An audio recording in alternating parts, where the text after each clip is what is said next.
पिछले लेक्चर में हम आप लोगों को इतना काबिल बना चुके हैं, हमें लगता है कि आप लोग सॉल्यूट और सॉल्वेंट अलग तरीके से पहचान लोगे। अब बात यहाँ पर यह आती है कि अगर हम आप लोगों को एक एग्जाम्पल दे दें और कहें कि पहचानो सॉल्यूट कौन सॉल्वेंट कौन, तो क्या बता पाओगे? और देखो जरा, अगर मैं लिख दूं 80 ग्राम शुगर प्लस, इसको मैंने डाला है 20 ग्राम वाटर में। अब अगर आपसे मैं पूछूं कि सॉल्यूट कौन है सॉल्वेंट कम है, तो आप दिमाग लगाओगे कि सौरभ सर ने बताया तो था कि जो कम होगा वो सॉल्यूट होगा और जो ज्यादा होगा वो सॉल्वेंट होगा। तो इस हिसाब से यार देख रहे हैं तो पानी 20 ग्राम है, कम लग रहा है, मतलब ये सॉल्यूट होना चाहिए। शुगर हमें 80 ग्राम लग रही है, ये ज्यादा है, तो ये सॉल्वेंट होना चाहिए। अब अगर तुमने धोखे से कहीं ऐसा सोच लिया तो समझ लेना दिमाग की सुलगती बहुत है। हमने साथ में एक चीज और बताया था, हमने कहा था साथ साथ ये भी देख लेना कि मिलने के बाद किसकी तरह बन रहा है। तो जब आप 80 ग्राम शुगर और 20 ग्राम वाटर को मिलाओगे तो बनेगा क्या? बनेगा तो शरबत ही, और शरबत अगर बनेगा तो पानी की तरह ही रहेगा। अब भले इसमें 80 ग्राम शुगर प्रेजेंट है तो क्या हुआ, वो तो डिसॉल्व हो गई, घुल गई। तो लग तो ये रहा है कि ये सॉल्यूट हो जाएगा और ये सॉल्वेंट हो जाएगा, लेकिन ये गलत है। हमें देखना क्या था, किसके जैसा बन गया, तो बना किसकी तरह? वाटर की तरह। तो हम बोलेंगे कि सॉल्वेंट है वाटर और सॉल्यूट है शुगर। अब इसके बाद में बच्चों हमें देखना है टाइप्स ऑफ सॉल्यूशन की सॉल्यूशन कितने टाइप के होते हैं।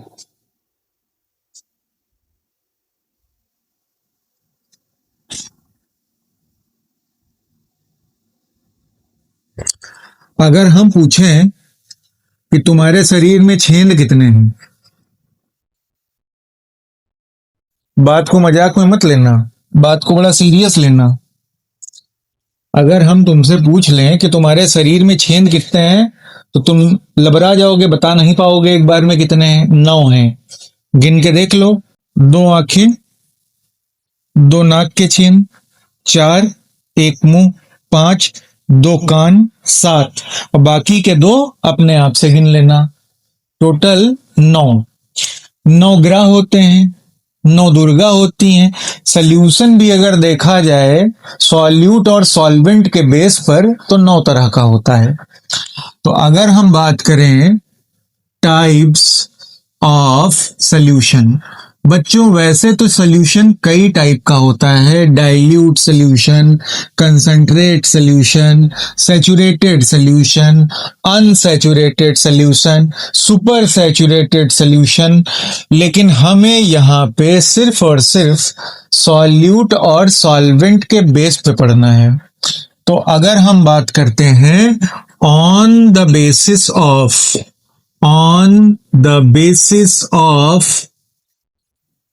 Solute and solvent, solute and solvent, तो सॉल्यूशन जो होते हैं वो 9 टाइप के होते हैं। Solutions are of 9 types. कौन कौन से होते हैं आओ देखते हैं।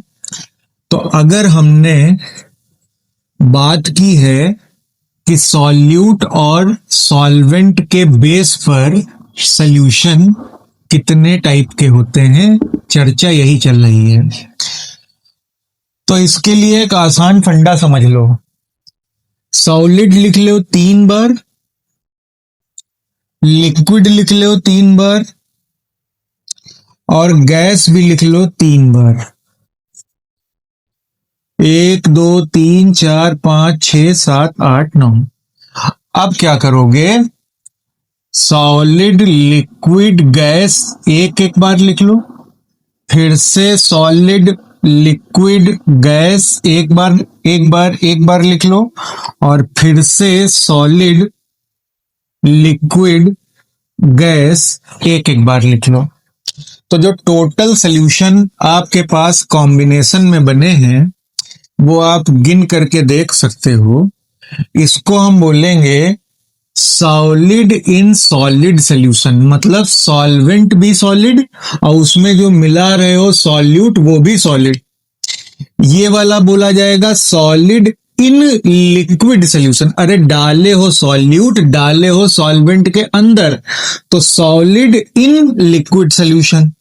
तीसरे वाले को बोला जाएगा सॉलिड इन गैस सॉल्यूशन। अगले वाले को बोलेंगे लिक्विड इन सॉलिड सॉल्यूशन। फिर लिक्विड इन लिक्विड सॉल्यूशन। उसके बाद वाला लिक्विड इन गैस सॉल्यूशन। उसके बाद वाला गैस इन सॉलिड सॉल्यूशन। ये हम आपको सब नाम बता रहे हैं, बाकी तो अभी इनको देख करके इनकी सारी बातें क्लियर हो जाएंगी।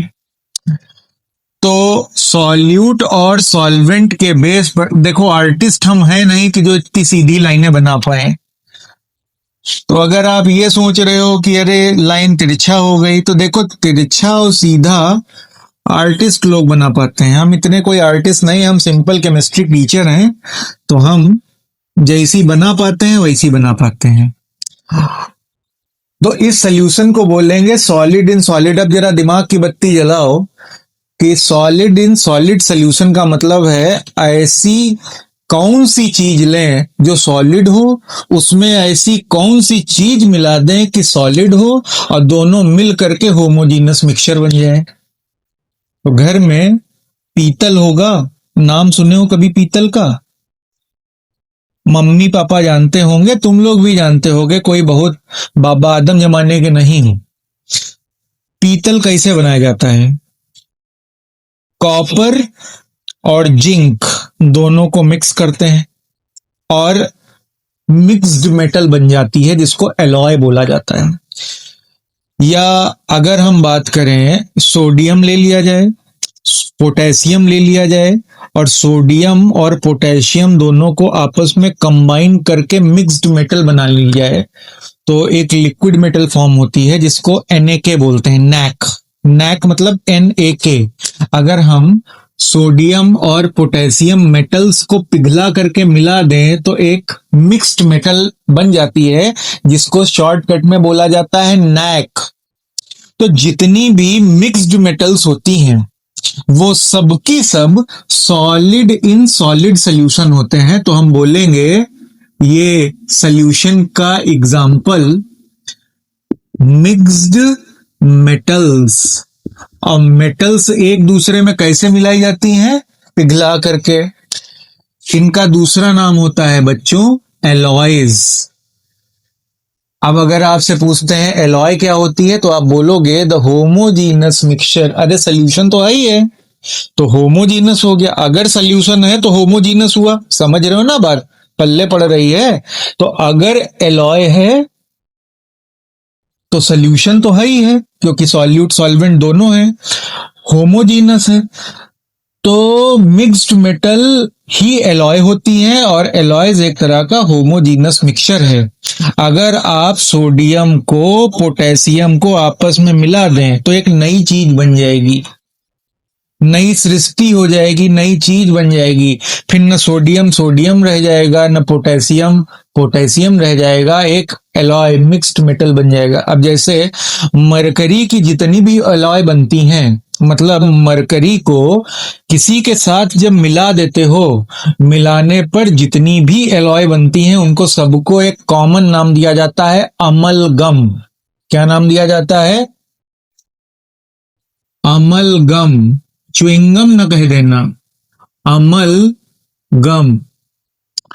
अब जैसे अमलगम मरकरी के साथ किसी दूसरे मेटल की एलॉय है, मतलब तुम्हारे मन में आया कि चलो जिंक को हम मरकरी मिला देते हैं, तो जिंक को जब मरकरी में मिलाओगे तो कहोगे कि जिंक और मरकरी का एलॉय बन गया।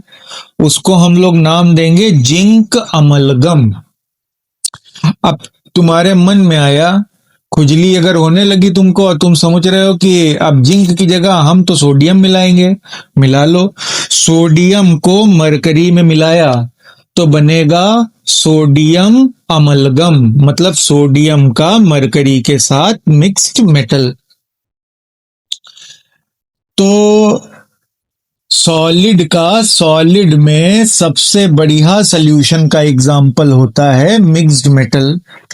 अब जरा ऐसे सोचो कि हमें सॉलिड मिलाना है, लिक्विड के अंदर मिलाना है, तो तुम कौन सी बड़ी बात है इसमें, दिन भर में हजारों बार मिलाते होगे। पानी लिया, पानी में शक्कर मिला दी, पानी में नमक मिला दिया, तुम्हारी मम्मी खाना बनाती हैं रोज मिलाती होंगी। तो अगर हम इसकी बात करें कि लिक्विड में सॉलिड सॉल्यूशन मिलाने का एग्जाम्पल, तो हम बोल सकते हैं शुगर सॉल्यूशन, शुगर सॉल्यूशन, या फिर सॉल्ट सॉल्यूशन।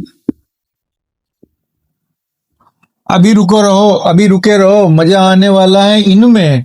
जब देखो, इमेजिनेशन दिमाग जब करेगा, दिमाग को जब फील कराओगे, दिमाग जब सोचेगा कि यार ऐसे कौन कौन से एग्जाम्पल बन सकते हैं, तब मजा आएगा। अब सोचो कि तुमको जो मिलाना है वो सॉलिड है और जिसके अंदर मिलाना है वो गैस है। तो गैस में सॉलिड मिला दिया जाए और होमोजीनस मिक्सचर हो, मतलब न तुम गैस को अलग आइडेंटिफाई कर पाओ, न सॉल्यूट को यानी सॉलिड को अलग से आइडेंटिफाई कर पाओ, तब तो हम बोलेंगे वो सॉल्यूशन सॉलिड का गैस में बना। घर में अगर पूजा पाठ होता हो या किसी को अगर पूजा करते देखा हो, तो वो क्या करता है, कैम्फर लेता है, कपूर, और उसमें आग लगाता है। तो जब कैम्फर को बर्न किया जाता है तो कैम्फर लिक्विड स्टेट में नहीं जाता। भाई आप ज्यादातर चीजों को अगर आग लगा दीजिए उनमें तो वो मेल्ट हो जाती हैं, लेकिन कैम्फर सीधे सीधे जलाने के बाद वेपोराइज हो जाता है, मतलब सब्लिमेट हो जाता है। केमिस्ट्री में इसके लिए टर्म यूज करते हैं, सब्लिमेशन। जब कोई सॉलिड बिना लिक्विड में बदले सीधे गैस में बदल जाए, मतलब सीधे रॉकेट की तरह ऊपर चला जाए, तो बोलते हैं हम ये सब्लिमेशन हो गया। अब कैम्फर को अगर तुमने लिया और जब कैम्फर में तुम माचिस लगाने आए तो ऊपर क्या है, हवा है, एयर है, और कैम्फर को बर्न किया तो कैम्फर सीधे वेपोराइज हो गया। तो कैम्फर छोटे छोटे पार्टिकल्स में टूटा और ये छोटे छोटे पार्टिकल्स जा करके एयर में ट्रैप हो गए, जा करके एयर के साथ मिल गए जा करके। तो कैम्फर और एयर, इसका जो मिक्सचर मिला, ये भी एक तरह का होमोजीनस मिक्सचर है। ना तुम कैम्फर के पार्टिकल को अलग से देख पाओगे, ना तुम एयर के पार्टिकल्स को अलग से आइडेंटिफाई कर पाओगे। तो हम कहेंगे सॉल्वेंट कौन है, गैस, सॉल्यूट कौन है, कैम्फर। तो इसका सबसे अच्छा एग्जांपल हम दे सकते हैं कैम्फर पार्टिकल्स इन एयर। चलो जी, अगला एग्जाम्पल देखा जाए। जो मिलाया जा रहा है वो लिक्विड है और जिसमें मिलाया जा रहा है वो चीज सॉलिड है। तो इसको सोचो कि किसी सॉलिड के अंदर कोई लिक्विड अगर मिला दिया जाए तो ये जो सॉल्यूशन बनेगा ये बोला जाएगा लिक्विड इन सॉलिड सॉल्यूशन। सोच पा रहे हो इसका कोई एग्जाम्पल? अगर नहीं सोच पा रहे हो तो फिर मैं आगे दिमाग की बत्ती जलवाऊं तुम्हारी। देखो, आपने बचपन में पढ़ा होगा, कॉपर सल्फेट का फार्मूला होता है CuSO4.5H2O, कॉपर सल्फेट पेंटाहाइड्रेट। और अगर तुम्हारी किस्मत अच्छी है तो तुमने लैब में देखा भी होगा, कॉपर सल्फेट के ब्लू कलर के क्रिस्टल्स होते हैं, ब्लू कलर के क्रिस्टल्स होते हैं कॉपर सल्फेट के, इसको ब्लू विट्रियोल भी बोला जाता है। और हमने बोला क्या होते हैं ये बच्चों, क्रिस्टल होते हैं, ब्लू कलर के क्रिस्टल्स हैं। अब कॉपर सल्फेट के क्रिस्टल हैं वो तो बात ठीक है, लेकिन ये वाटर के भी 5 मॉलिक्यूल्स हैं। इसका क्या मतलब है?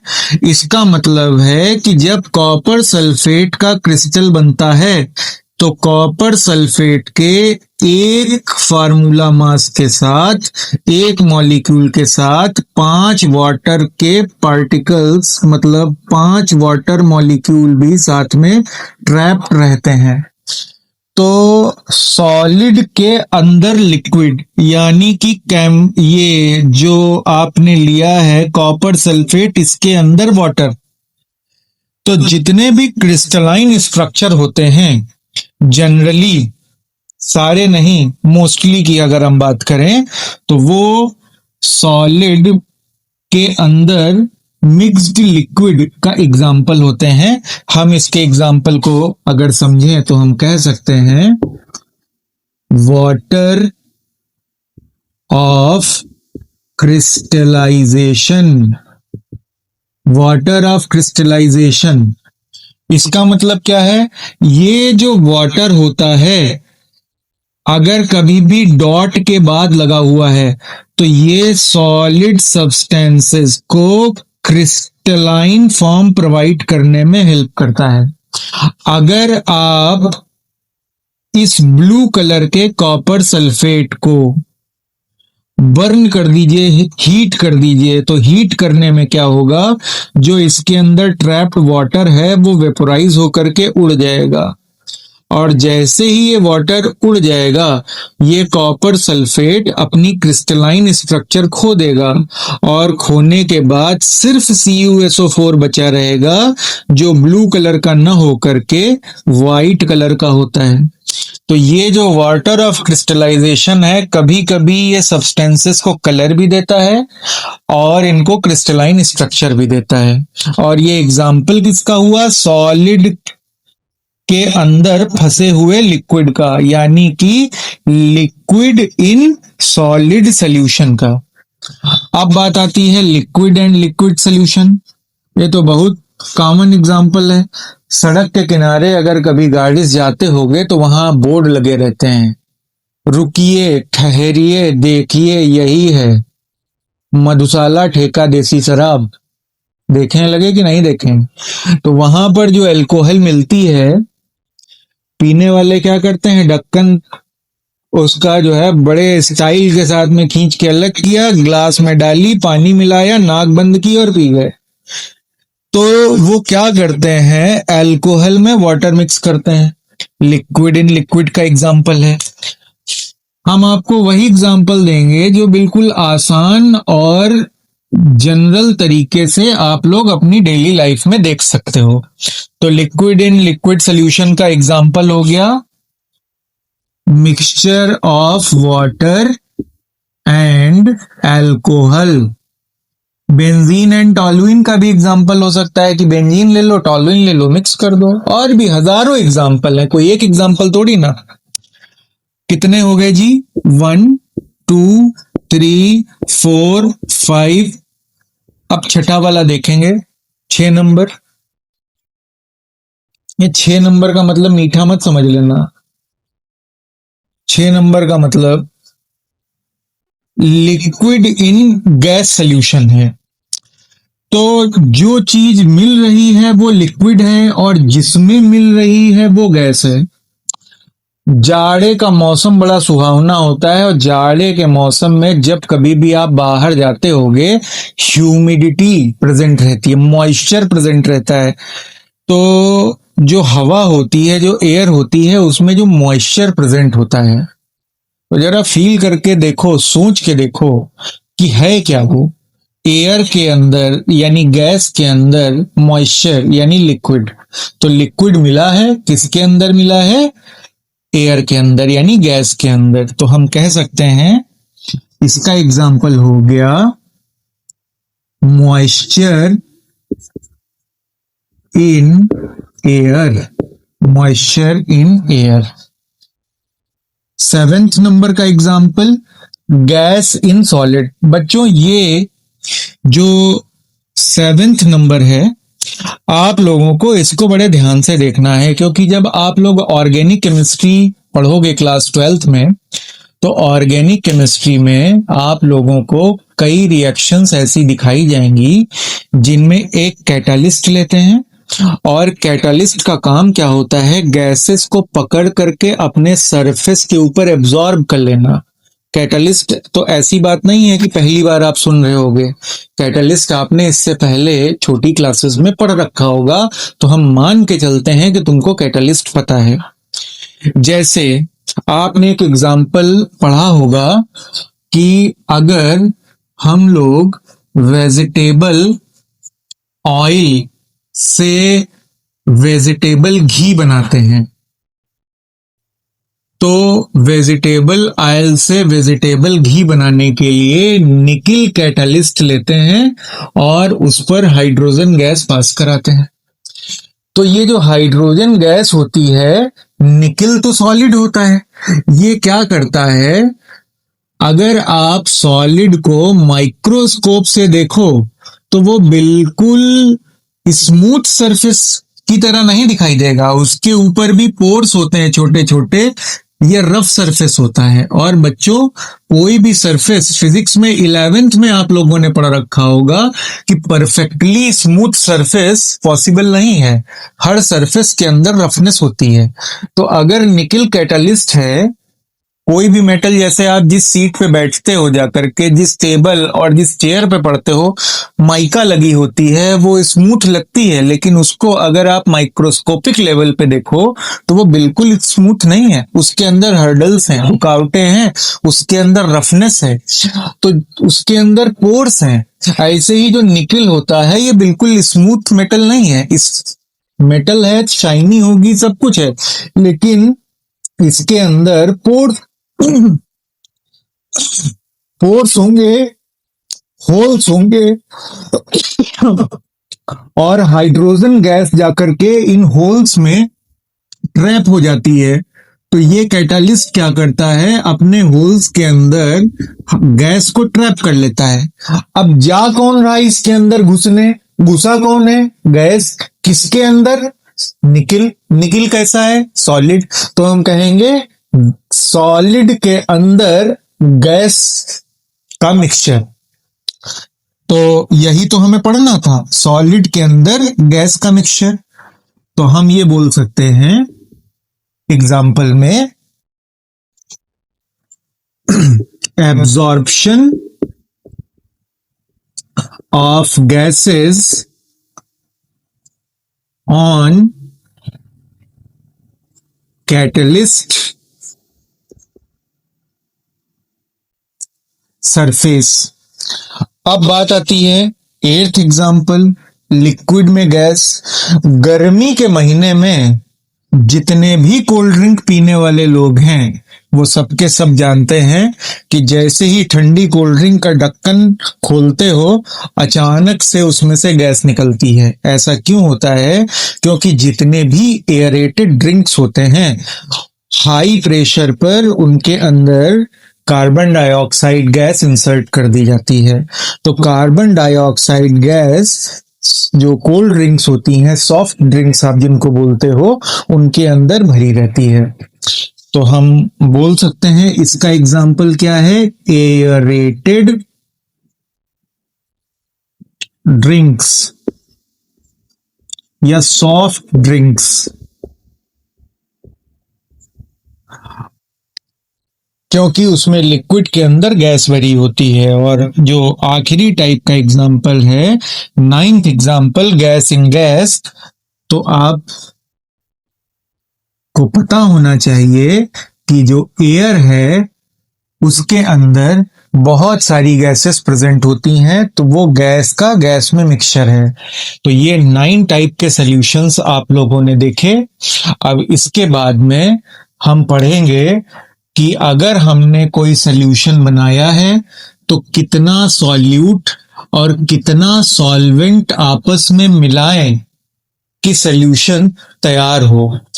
जब बात आ जाती है कितना सॉल्यूट लिया, कितना सॉल्वेंट लिया, तो वहां पर एक टर्म चलने लगता है दिमाग के अंदर, कंसंट्रेशन।